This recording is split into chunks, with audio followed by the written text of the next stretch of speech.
Welcome to the Aquarius Solar Festival webinar with the Sydney Goodwill Unit from Australia, who will bring our group focus to the topic of group alignment. And I welcome our friends, our co-workers from Australia who woke up very early morning today to share with us and lead in meditation. Welcome. So I invite you to unmute yourself.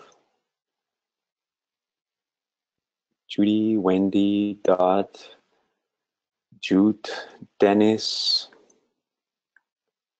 Good morning. Good morning, Sasha. Good morning, and Sasha. hello, everyone.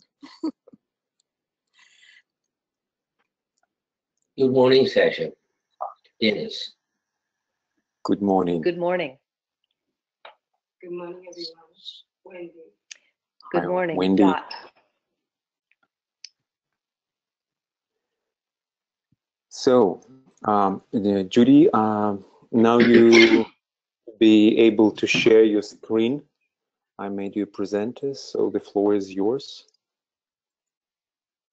Thank you. Thank you, Sasha. And hello to everyone. So, to share the story of our group journey, we will pick out some key milestones in the group realization as it unfolds over the years since its beginning in the 1960s.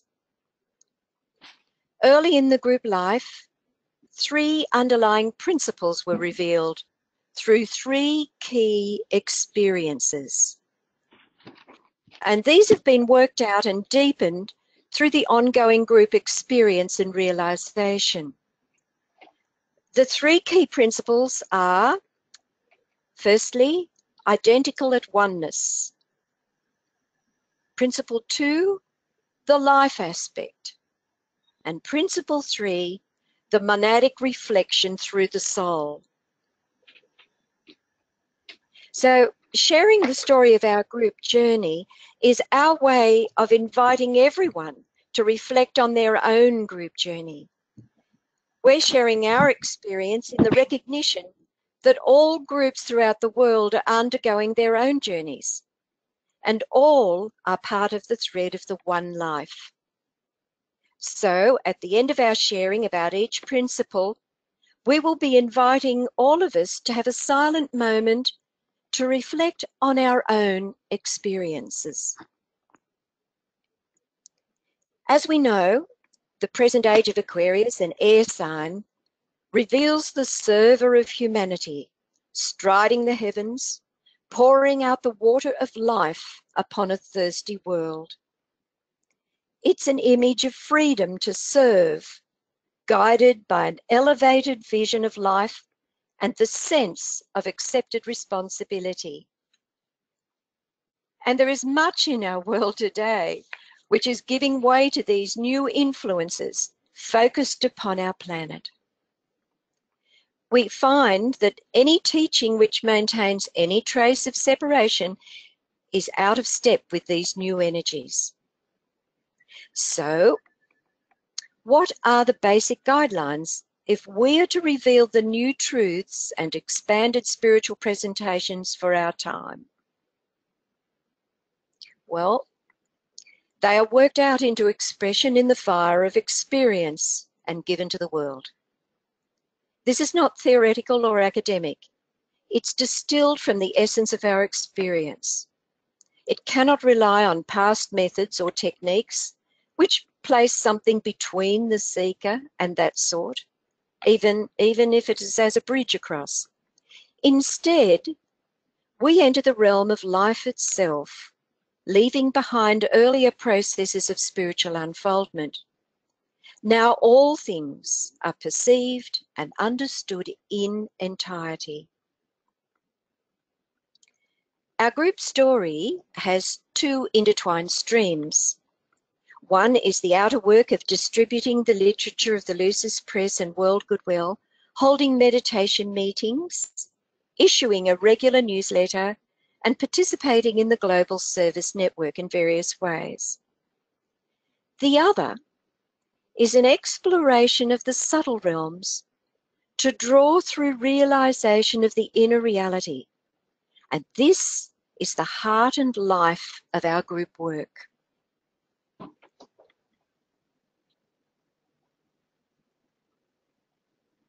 How do we find words to define the nature of identical at oneness, wherein an individual enters into an experience of life sharing with another? We can be so used to separated existence, so dependent upon word forms to define the world as we know it, that it can become impossible to accept, let alone understand, the inexpressible which flashes forth in its fiery essence when we embrace and are embraced by the subtle worlds of existence. It could be an oversimplification, but identical at oneness might be understood as an experience of relationship at inner levels of being, and could be said to express from the inside out, because it informs and enlightens living and reveals the essential unity of life. It is therefore entirely free from the usual relationship problems that can result from outside to outside relationships. Those expressing identical at oneness carry this spiritual state into the world of outer living. Even within the ranks of disciples, this state of identical at oneness can be quite challenging to contemplate, and yet it hovers over group consciousness and is experienced as shared presence. It all began for the group with a revelatory experience. Principle 1, identical at oneness. Dot will share a story. Initially, 3 friends who had met earlier in the course of group work meditated together over a period of 12 months. They had the impression that a group would form around the energy focus being established, and that it was not their task to collect or choose members to fill a group. All 3 recognized a close inner connection that worked out into the capacity to function as one in the outer side of the work. It was about 3 years prior to this that 2 members of this triangle had first met at another's group meeting. One had arrived early, and the other was the last to join the group and stood quietly in the doorway. They were both immediately aware of merging completely with one another. And this is how the experience was described. As soon as she appeared in the doorway, I found myself expanding out beyond my body and at the same time completely merging with her. There was no space between us. Our being filled the room and extended out and out beyond the house, continuing outwards into space and into the universe itself. I had never before experienced anything like this. It was astonishing and it was beautiful. Sometime later, we spoke briefly by phone and discovered we had both entered into this identical being. These 2 were joined by another and made the triangle that then meditated over a 12-month period. And within 1 week, the whole group self-identified and came together in the first meeting. This coming together may seem coincidental, but just what are the mechanics behind such a happening?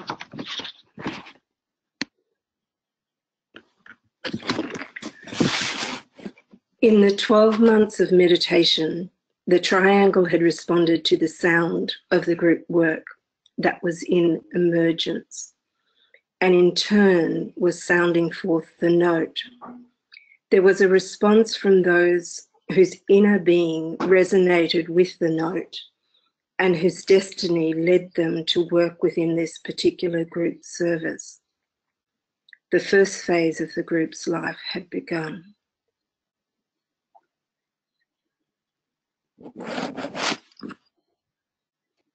In the early stages of the meditative process of the focusing triangle, they were at times aware of the work which was to express through the newly forming group as it responded to the emerging sound. One aspect of the work they became aware of was phrased in these words, and I quote, "You are one of the ones chosen to do active work under pressure, which creates a focal point of great tension on the earth plane. Remember that all real work is done on the mental plane, which is creation in thought. Do not confuse the work with its manifestation in time, or with the orthodox mind's interpretation of doing and its definition of the word active." End quote. Such a group would need to be very closely integrated. So when the whole group came together, certain basic requirements became obvious. It was imperative that souls and not personalities enter into the field of work. Therefore, relationships within the group had to be beyond the personal, with the focus on united service to humanity. There is also a necessity to eliminate the desire to use the group for one's own development or liberation. The purpose is service to humanity without the need for personal recognition. The group must be a reflection of the inner group, integrated and coordinated, freely contributing various qualities and talents, and incorporating the varying levels of awareness, allowing contacts from the higher level of inspiration right through to the practical application. The members must also take the responsibility to maintain a protective silence around the group work. So now, let's take a quiet moment for all of us to reflect on our own experience of identical at oneness.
So let us proceed. Principle number 2, the life aspect.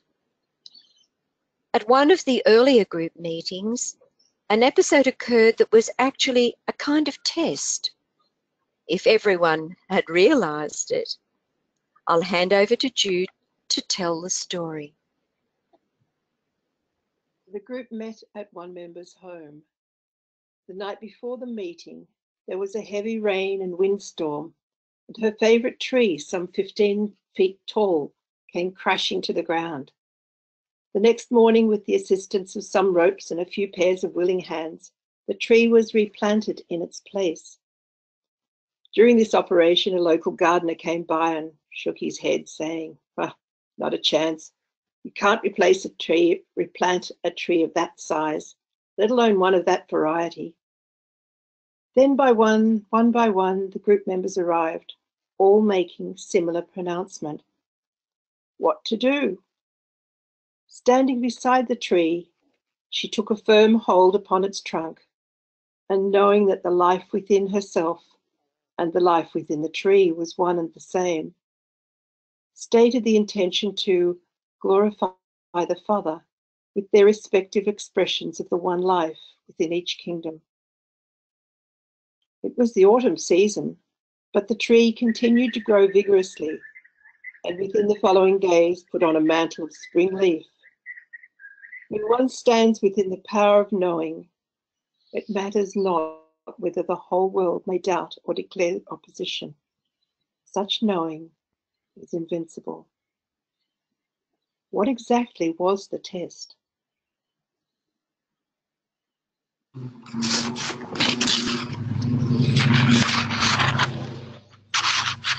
The tree stood outside the front door. So on the threshold of the group, each one met the test, whether to respond to the usual way of the world in resigned acquiescence, or to act within the life aspect and wield the power of knowing. We all meet tests along the way. Much is learned through apparent failure if we recognize what it is telling us and allow it to lead us to knowing. Viewed in the greater scheme of things, this story may seem a relatively minor incident taking place within the outer world of form, but it is nevertheless illustrative of the power of knowing. We are not here speaking of knowing something, but rather of the state we simply call knowing. It is a direct awareness, independent of reasoning, logical processes of the analytical mind, and of time or sequence. Direct knowing is beyond the function of the intuition, but instantly precipitates that intuition. Any resultant revelation can be given out in a chosen format to advance the thinking of humanity. The format is not the truth itself, but only an instrument. There is a distinction between creating something yourself and tuning into something that is part of life's own expression. Direct knowledge just is so. It is beyond us and yet a part of us. We are not separate from it. This awareness can be achieved by the recognition of that process, which has been termed identification. If you are identified with something, there is no space between. Why? Because you are one with that. You are that. We are not moving from one form to another. We are moving from one realization to another. In terms of the being we are, the forms are irrelevant except as a means of expression of one realization after another. Let's take a quiet moment for all of us to reflect on our own experience of the life aspect with any kingdoms.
And now we move to principle 3. monadic reflection through the soul. Within the group life, there was one technique and one technique only: to see everything from the inner plane out. We never left that position in observation and in progression of the work. In fact, we understood that we had accepted the responsibility to develop this new group way of working for the future. We realized that this approach was consistent with the Aquarian influence and with the incoming will aspect. From the air of Aquarius, the direction is from above downwards, from the heavens to the earth, from inner to outer. The will aspect also works from above downwards, bending form to its purpose. It became increasingly apparent how this technique dramatically transformed our view of life.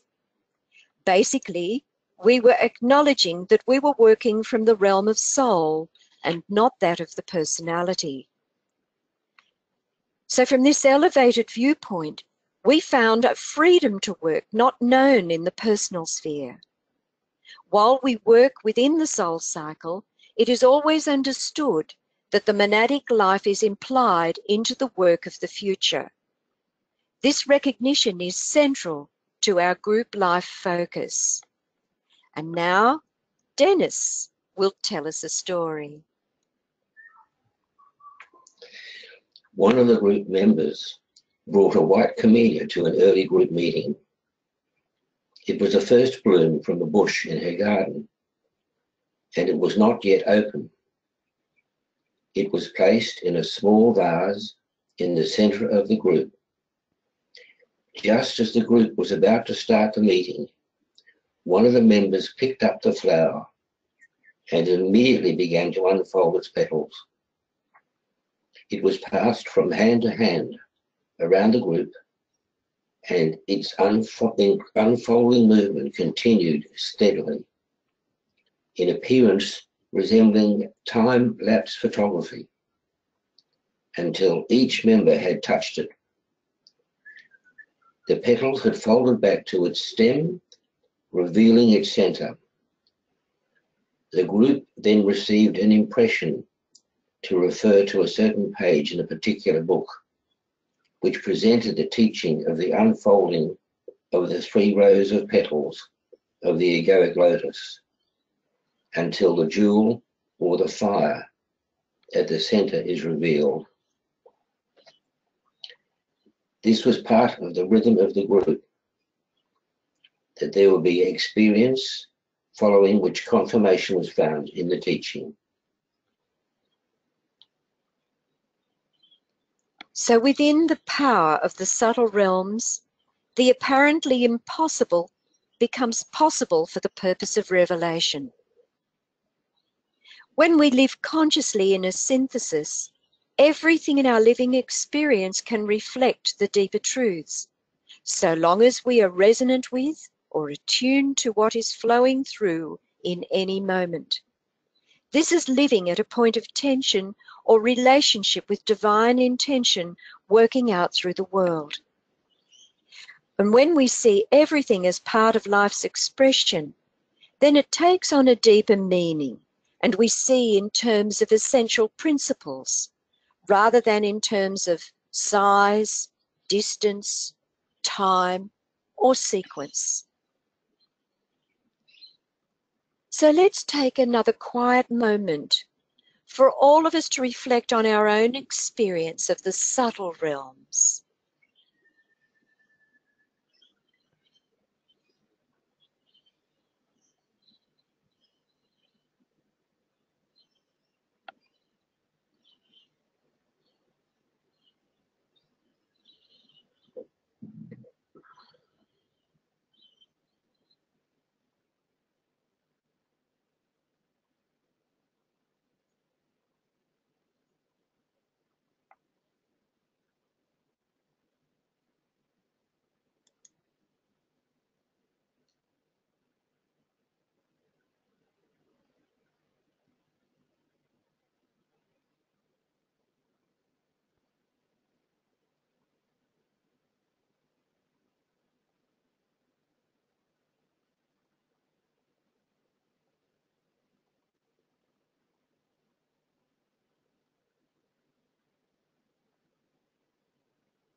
So these three stories are illustrative of the DNA of our group life. Over the years, there's been a deepening of the aspects of these principles, and this relates to how the group works as a miniature hierarchy. There are many more stories we could share where we discovered the principles through lived experience, and where these principles were then later confirmed by the ageless wisdom. This has been the group journey since its inception. We approach the ageless wisdom inspired by group impression, not the other way around. We have been asked to speak about group integration and leadership as we enter Aquarius. In an Aquarian group, leadership emerges and is not achieved by a process of nomination, appointment, or self-promotion. Integration is inherent in the way the group has come together from the inside out, drawn to the sounding of the note, so that the integration is part of the actual forming of the group. We imagine in this age of Aquarius that most groups are striving to work in a way similar to hierarchy, that is, as a miniature hierarchy.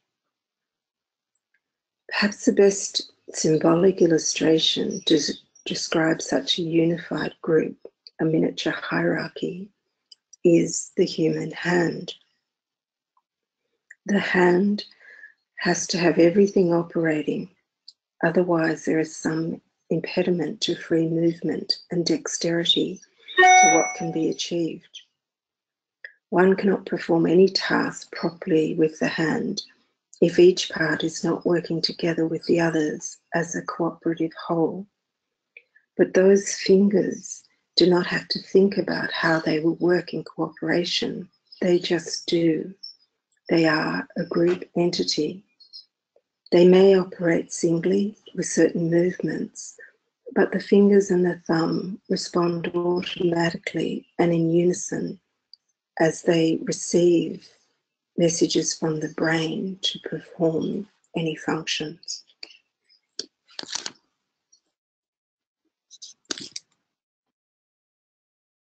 The group builds for the future.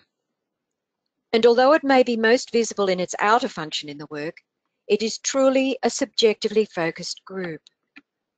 That which it has to convey is lived into being, lived into human consciousness, bearing significance for the future, significance for the human race.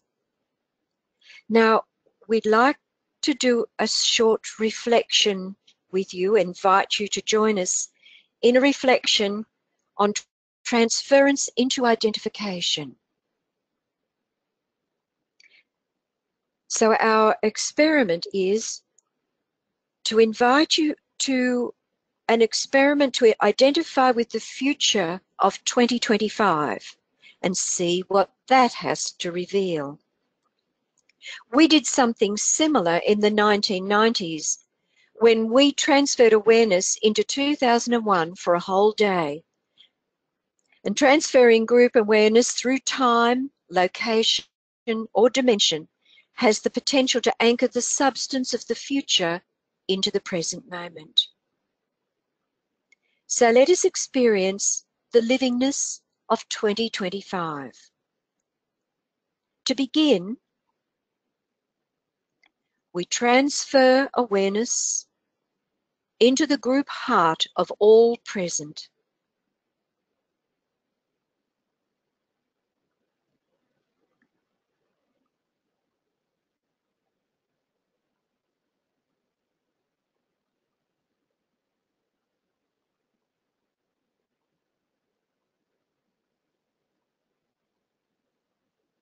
As a group, within the group heart, we transfer into the future, into the year 2025.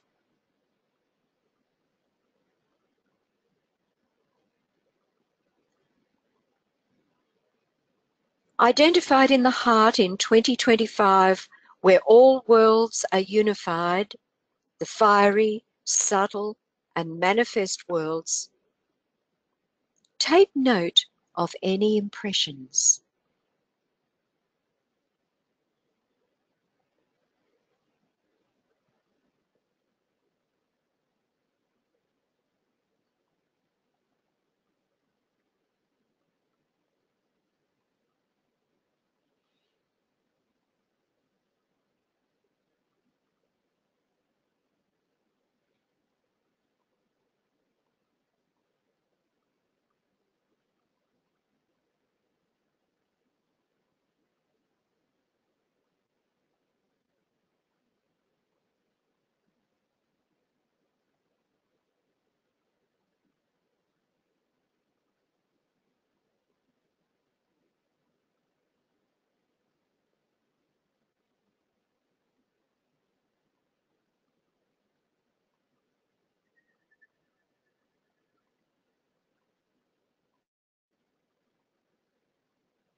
And now,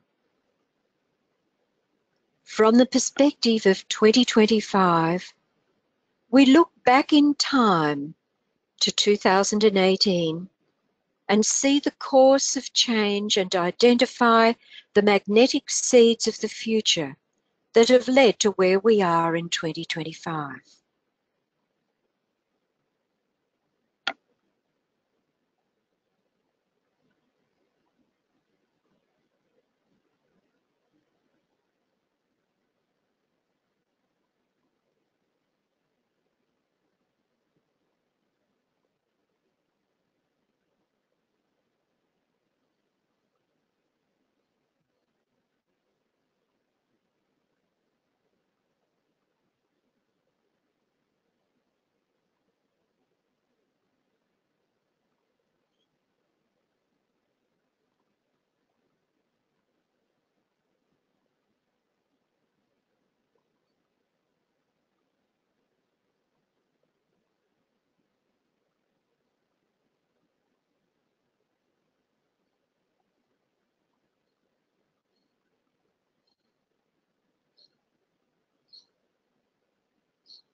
And finally,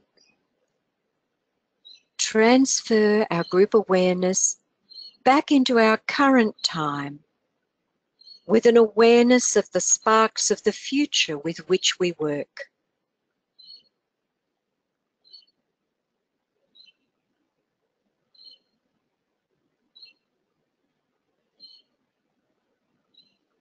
We distribute the energy of this knowing as we sound a united, silent Om.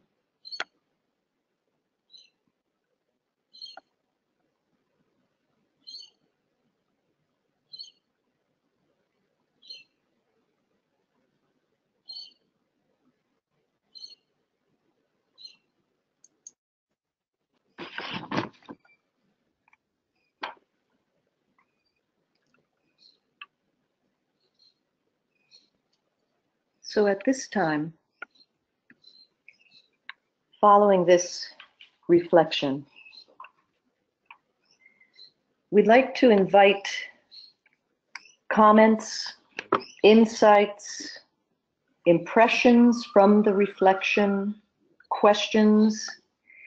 And Sasha, we're hoping that you will kindly assist us in this portion. If you could share how this happens, and then people can share.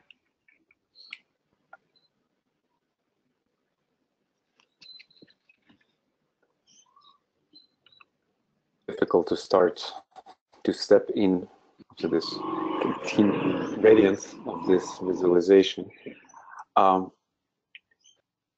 We invite you to join this circle of sharing by using the function raise your hand. It's a green button on your control panel.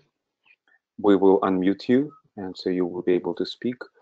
Or alternatively, you can write your comments in the question section of the control panel. It's always good to hear your voice. So, yeah, please. Thank you, Alexander. And as we move into this period of sharing, inner and outer, we may find ourselves in further moments of silence, silent unity as a group. And you'll note on your screen the painting that we are observing is She Who Leads. So the initial reflection from Sydney is that this is one of the movements, the causal movements along the way to 2025, the feminine origin.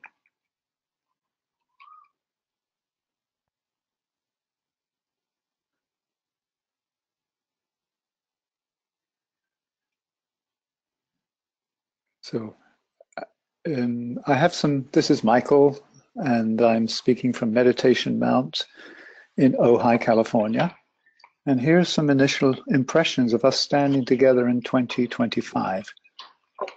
I perceive the new group of world servers as this lotus flower, and there were sufficient number of knowledge, love, and sacrifice petals open to allow this first fusion to take place, where the soul and the personality had come together.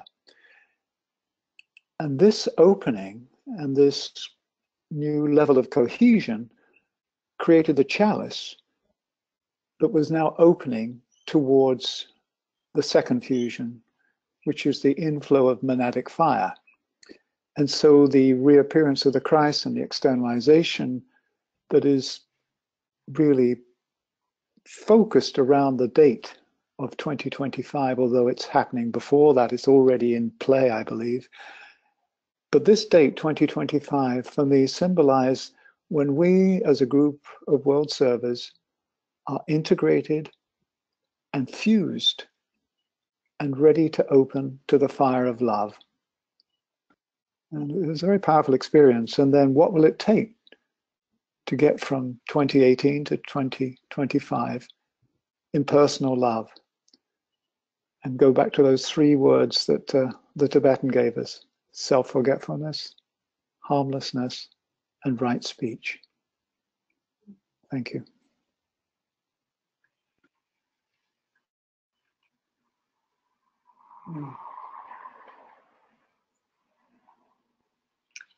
Thank you, Michael. Standing with you in the fire of love.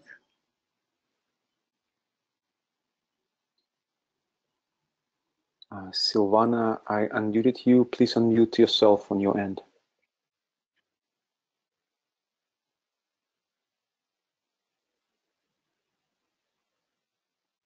For that, you need to press the microphone symbol on the control panel.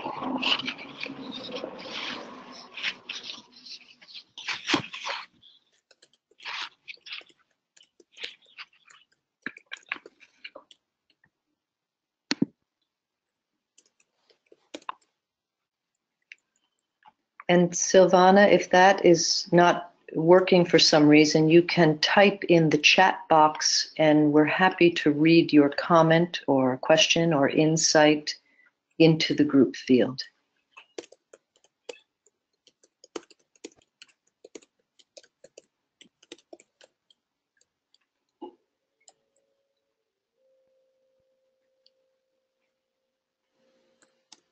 Simon, please, you're unmuted. Oh, thank you. Thank you, Sydney Goodwill, for your continued service and commitment to the hierarchical plan and for such a wonderful and inspiring presentation. The impression that I got was that the monadic reflection through the soul, life, and identical at oneness was like light infusing the mental body of the planet, love infusing the astral body, and livingness infusing the etheric physical body of humanity. So thank you so much for each one of your sharings, and it was just such an insightful and eye-opening experience to be a part of this. So thank you very much.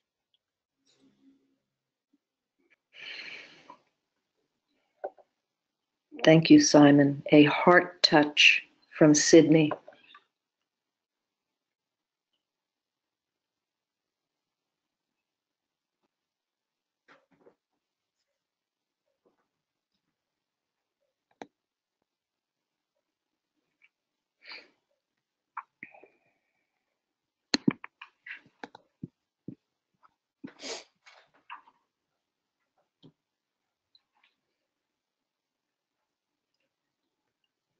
Sasha, I see some hands. I muted Margot. Margot, please. Thank you. Hello, Sydney Unit of Goodwill, including the birds. Indeed. My impression was of our elder brothers walking visibly among us for those who have eyes to see, and a heightened awareness of unity and synthesis and love among those who couldn't see but could sense. Thank you for your service.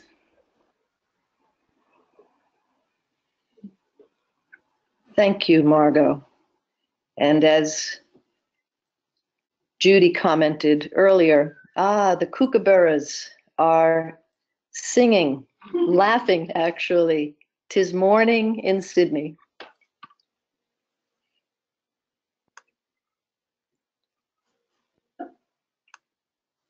Yes, bless you, Margot.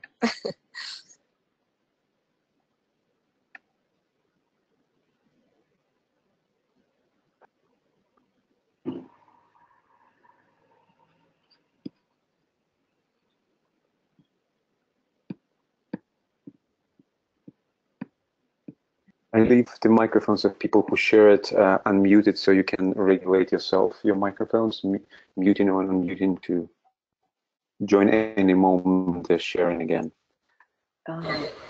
Wonderful. Thank you, Sasha. So Maria and Bart? It's Bart. Good morning. Hello, Sydney. Hello, Hi, everyone. Bart. This is just wonderful to be experiencing and to further understand. And I've just been reading in the Alice Bailey works, The Consciousness of the Atom. It seems like a synchronous situation before this webinar about the group consciousness coming into form, and the fact that idea is matter on the way to becoming a form. It's just incredible to feel the energy and be part of this unit, and of course visualizing the 2025 group with their focus on the United Nations goals and their manifestation just gives me hope that there will actually be, by 2025, all of those goals in place with the power of all of our visualization and group force. That's what I began to see. It was less of a vision, but a hope that the idea will concretize. And thank you for presenting this to the group 2025 and joining with it all. Thanks, Alex. Thank you, Bart. If I may say, Dot, it's lovely, Bart, to hear you. And it's been a while since you've been in Sydney. Just remember, you're very welcome back here. I might end up there. You guys are very magnetic.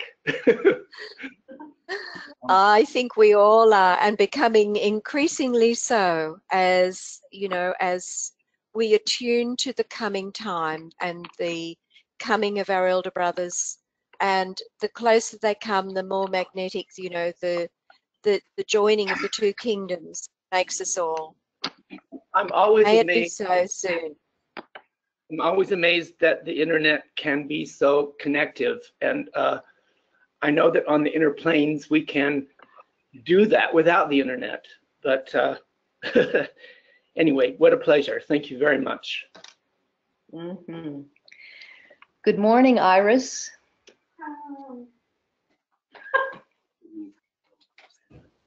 Good morning.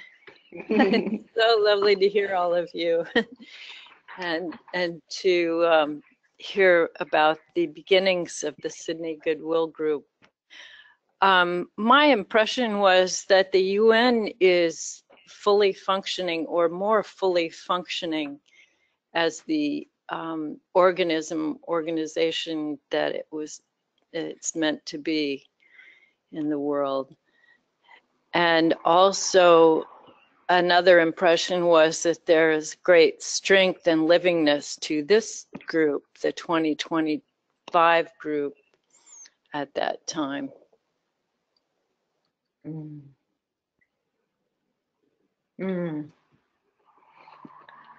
Thank you.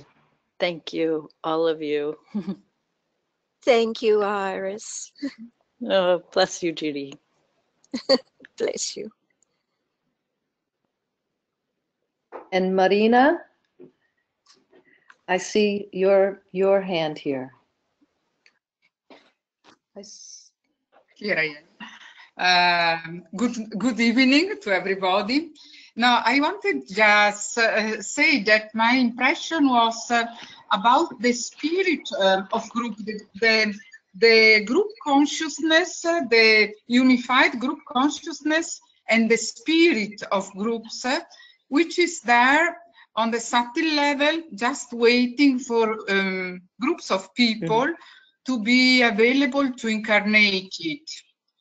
And it's wonderful to see how different groups in all over the world incarnate this unified consciousness and spirit through different ways, different styles, different processes, but all of them respond to the same call, which is the call of the Aquarian age, which is the one to proceed through groups and through the development of group consciousness.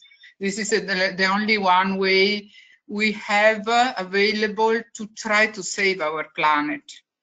And therefore, it's very, very beautiful to recognize each other as groups and recognizing the efforts and the inspiration that each group brings to the whole work.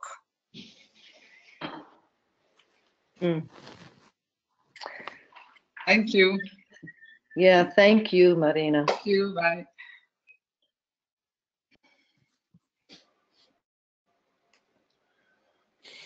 Uta, you unmuted. Hi, everyone. Hello. And yeah, hello, Sydney. It's so good to feel this love that comes from your group. This really, you succeeded to bring through this identical at-one-ness through your radiation here on this webinar. And so much joy comes from you, including the birds, which also I very much enjoy. It's a livingness also from the other kingdoms comes right through the internet. It's really quite amazing that it's possible. Yeah, I very much appreciate this point that you stressed several times of the direct experience and working through this direct experience and then go to the teachings and find what is written in the teachings. It's the whole group experience seems to be founded on on this living experience and not only on the mental concepts. And I think this is really so important now. There was a long time that we needed to absorb all the concepts, and now the time is there to embody them and to live them and to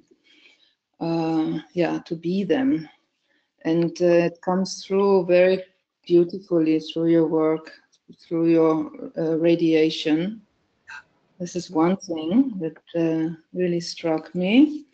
And the other is this beautiful exercise, this meditative exercise of transferring our awareness to the future.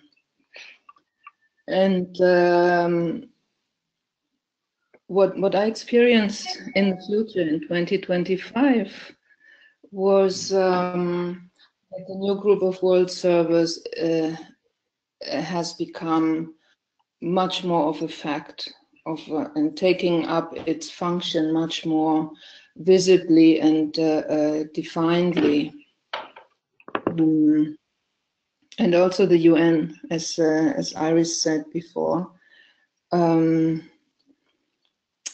through what we are doing now, through this focus on 2025 and bringing ourselves, making ourselves more receptive to our elder co-workers who will be in conclave then, and sharpening our antennas and becoming more of really conscious co-workers with our higher brothers and sisters.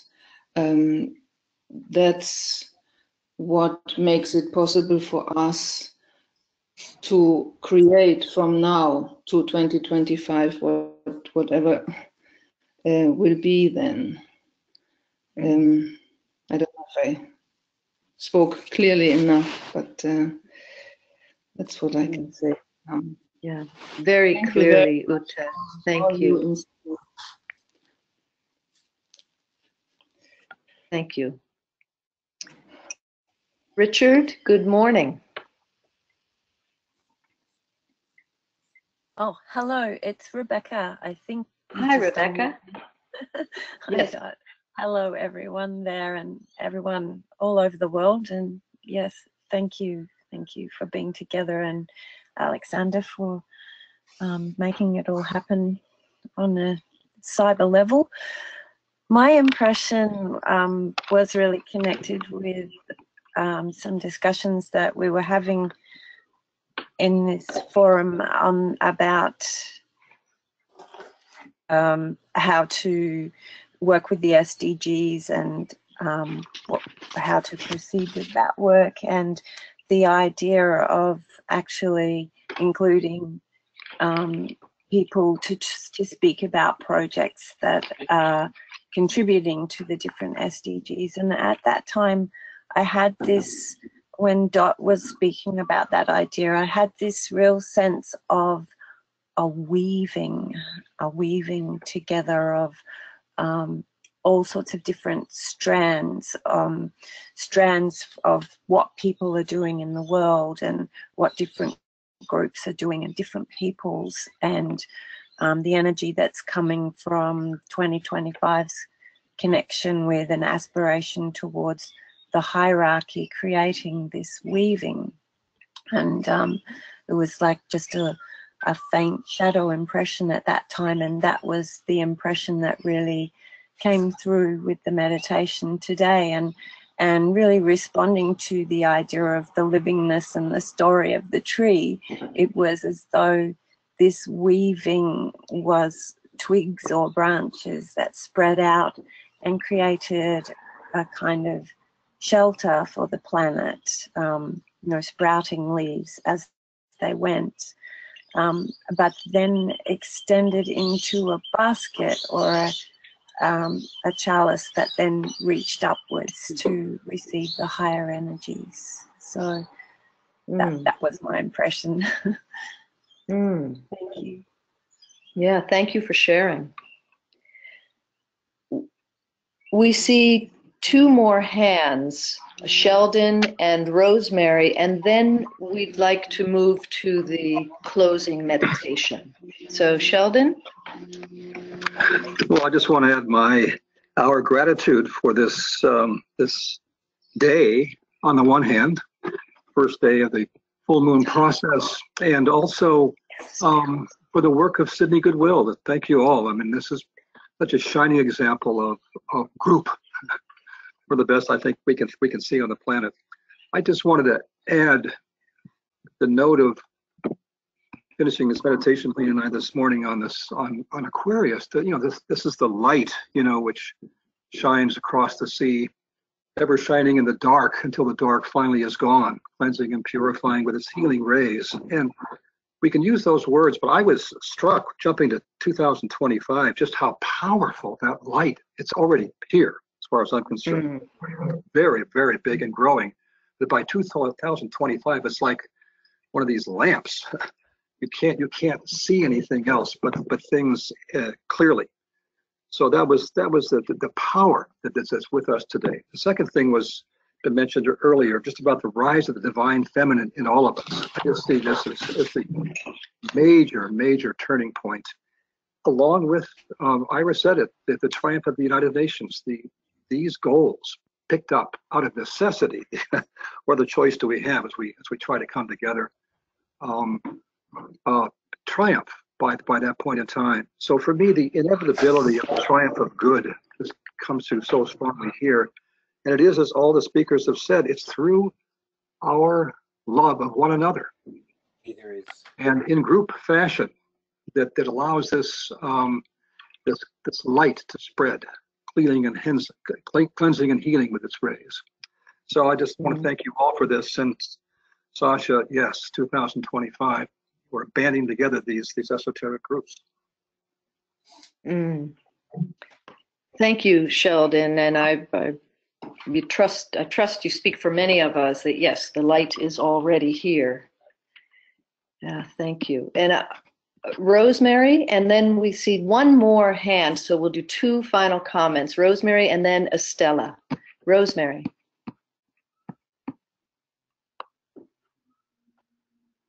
To join, and I didn't have the broadband speed, but now I have, so I'm very happy with you all. Thank you. When I went forward into 2025, it was devastating because the world was completely changed by environmental disasters, by war, by the collapse of all the institutions that we know. It was really in a very, very different state, a frightening state. But what happened because of that? It's rather like when you have a car crash, it's only after there have been 2 or 3 car crashes that they make some changes to the road arrangements. And then, so it takes a disaster to wake people up to do something. And in the same way, all these disasters, I think, are going to propel people into looking forward and to looking upwards.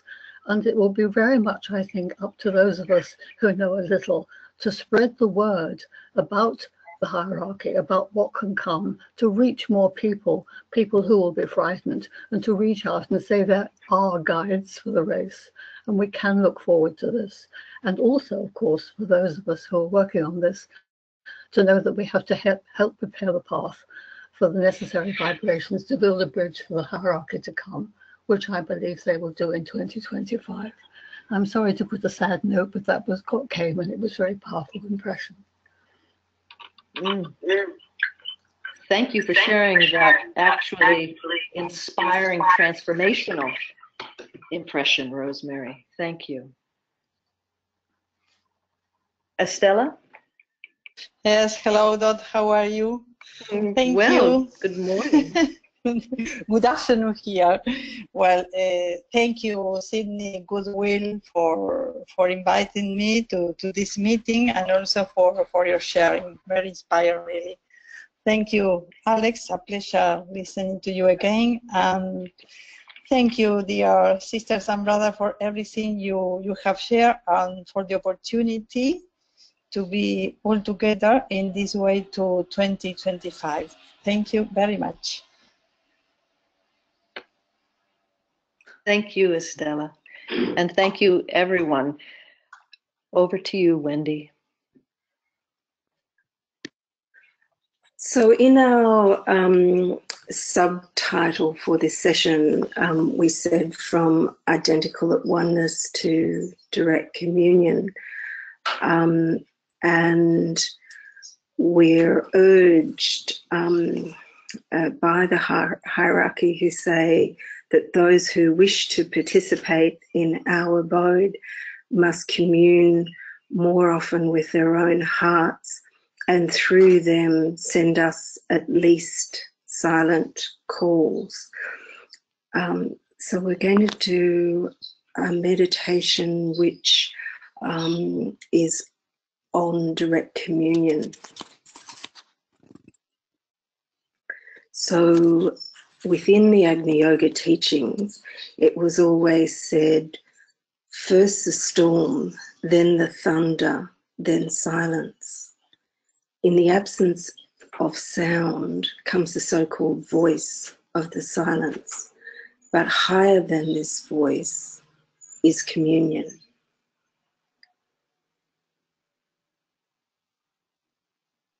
The approach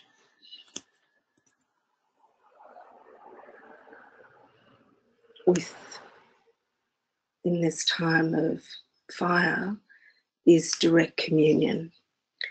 And the sole path to the higher communion is through the heart communion. Two energies are needed for this communion: stillness and silence.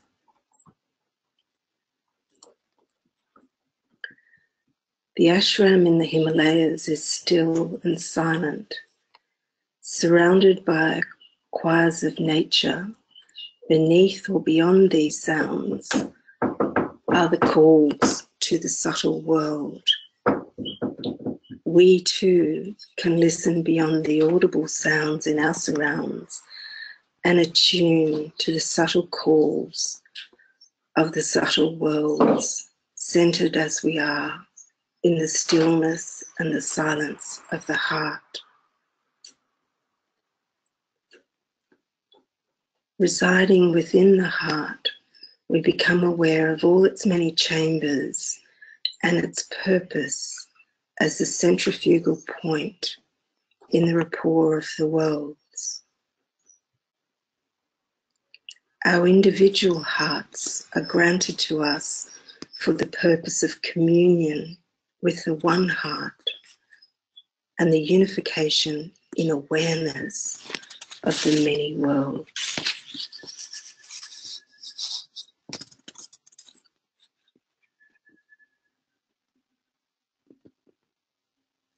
Inspired and immersed within the chambers of the subtle heart, we tune to the cosmic rhythm, referred to as the cosmic magnet and the fire of space.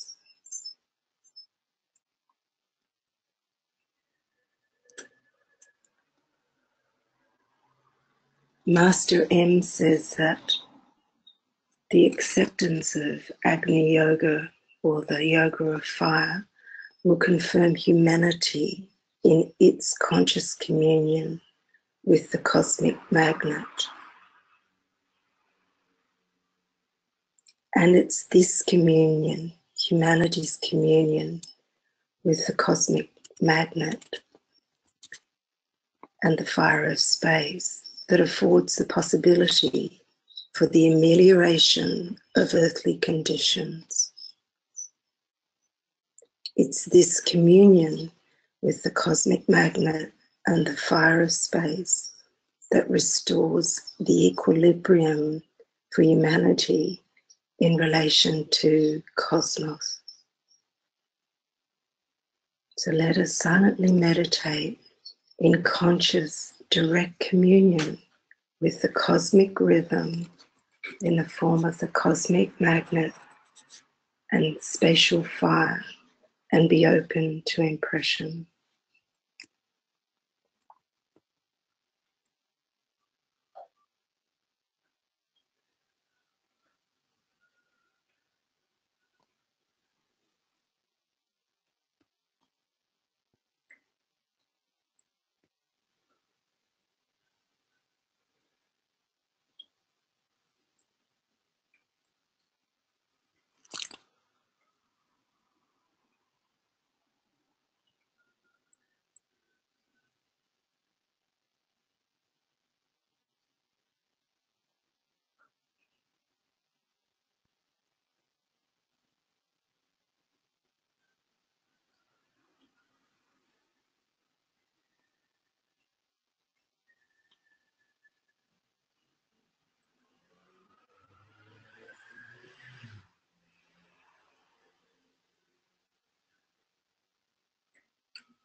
Communion through the one heart collapses the apparent distance between the cosmic magnet and spatial fire and the group heart, that through which the cosmic magnet breathes.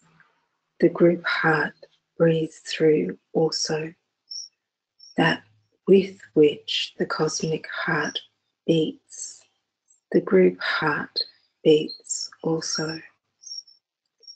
Each cosmic vibration resounds upon the subtle strings of the group heart. The currents saturate the heart and expand the sphere of its action, pulsing to its rhythm.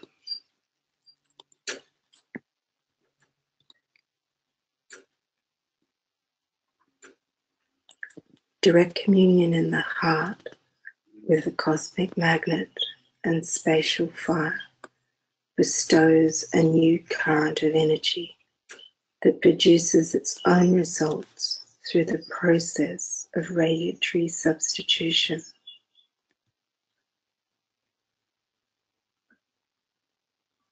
As we distribute the energies contacted, we do so as distributors of life.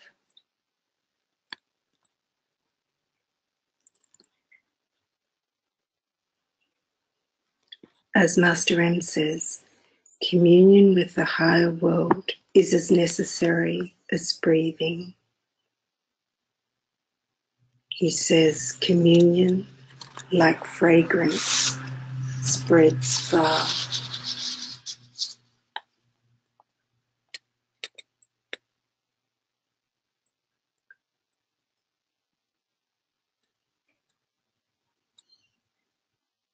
We distribute the energies contacted as we silently sound an Om.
Thank you, everybody. It's been an incredible joy to be in such more vibrant and dynamic connection, bringing that inner connection that we have right through into the outer world. We'll be closing now, and I'd like to leave you with one final slide. These are some rules for the Sky Road that Merle wrote for us many, many years ago, our dear mentor and group member, Merle Stubbs. Thank you, everyone.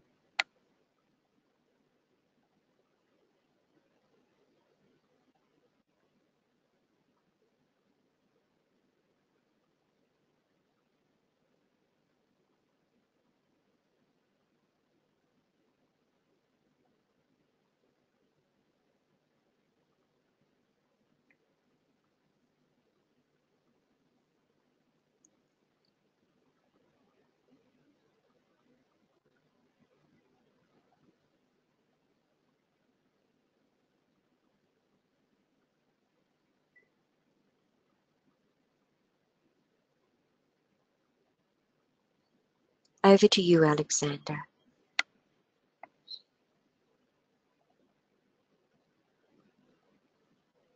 Thank you, Judy. Thank you, dear friends.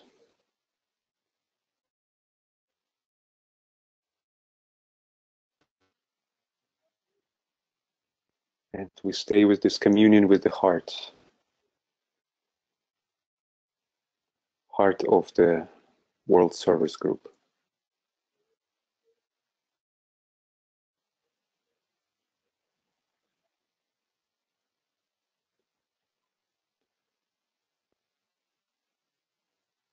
And as we enter to the period of the